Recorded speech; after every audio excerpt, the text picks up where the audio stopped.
நம்ம வீட்டு சமையல சக்கரை அதிரசம் பார்க்கலாம் வாங்க. ரொம்பவும் நல்லாயிருக்கும். வாங்க எப்படி செய்யுதுன்னு பார்க்கலாம்.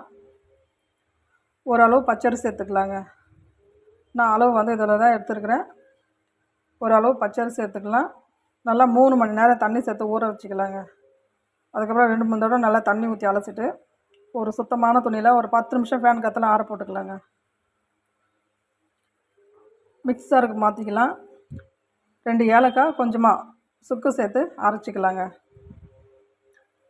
மாவு நல்லா நைஸாக அரைச்சி எடுத்துக்கலாம்.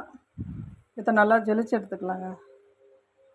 நல்லா ஜெலிச்சுட்டு மாவு வந்து நம்மளுக்கு பிடிச்சா இது போல் நல்லா புடி போல் வரணும். மாவு வந்து அந்த ஈரப்பதத்துக்கு இருக்கணும். அடுப்பில் ஒரு பாத்திரம் வச்சுக்கலாங்க. பாத்திரம் நல்லா காயிட்டுன்னு நம்ம எதில் அளவு எடுத்தோமோ அரிசியை அதில் 3/4 அளவு சர்க்கரை எடுத்துக்கலாம். கொஞ்சமாக தண்ணி சேர்த்து அந்த சர்க்கரையை நல்லா கரைச்சி விட்டுக்கலாங்க. நல்லா கரைச்சி விட்டுட்டு இது ஒரு பாத்திரத்துக்கு வடிகட்டிக்கலாம்.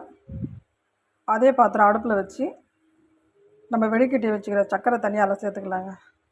சேர்த்து பாகுபதம் எடுத்துக்கலாம். நல்லா கலந்து விடலாங்க. நல்லா கலந்து விட்டு இது வந்து நம்ம ஒரு பாத்திரத்தில் தண்ணி வச்சுக்கின்னு அதில் விட்டு பார்க்கலாங்க.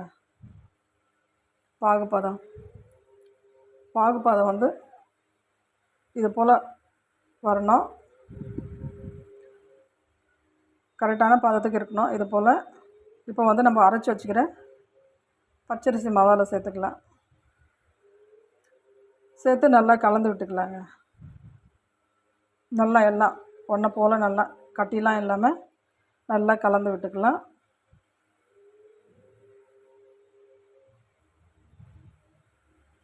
நல்லா கலந்து விட்டு மாவு வந்து இந்த பதத்துக்கு இருக்கணும். இது மேலே வந்து 2 ஸ்பூன் நெய் விட்டுக்கலாங்க. நெய் விட்டு ஒரு தட்டு போட்டு மூடி வச்சிடலாங்க. மாவு வந்து நம்ம காலையில் ரெடி பண்ணுறோன்னா சாயந்தரமாக போட்டுக்கலாம். இல்லையா நாளைக்கு கூட போட்டு எடுத்துக்கலாம். மாவு வந்து நல்லா ஊறணும். மாவு வந்து இந்த பதத்துக்கு இருக்கணுங்க. நம்ம இன்றைக்கி காலையில் ரெடி பண்ணுறோன்னா சாயந்தரமாக போட்டுக்கலாம். இல்லை மறுநாள் காலையில் போட்டுக்கலாங்க. நான் மறுநாள் காலையில் தான் போடுறேன். ஒரு பேப்பரோ இல்லை ஒரு வாழை இலை வச்சு நம்ம மாவு எடுத்து தட்டி அடுப்பில் ஒரு கடாயை வச்சு எண்ணெய் நல்லா காயிட்டுன்னு நம்ம தட்டி வச்ச அதிரசம் அதில் போட்டு பொறுமையாக நல்லா திருப்பி விட்டுக்கலாங்க. இது போல் நல்லா வேகட்டுன்னு திருப்பி விட்டுக்கலாம். நல்லா இது போல் கலர் மாறின உடனே எடுத்துடலாங்க. இது ஒரு தட்டில் வச்சு அந்த எண்ணெயில் நல்லா அமுத்தி விட்டுக்கலாம். சூப்பரான சக்கரை அதிரசம் ரெடி ஆகிடும். நீங்களும் ஒரு முறை செஞ்சு பாருங்கள். செஞ்சு பார்த்துட்டு எப்படி இருக்குன்னு சொல்லுங்கள்.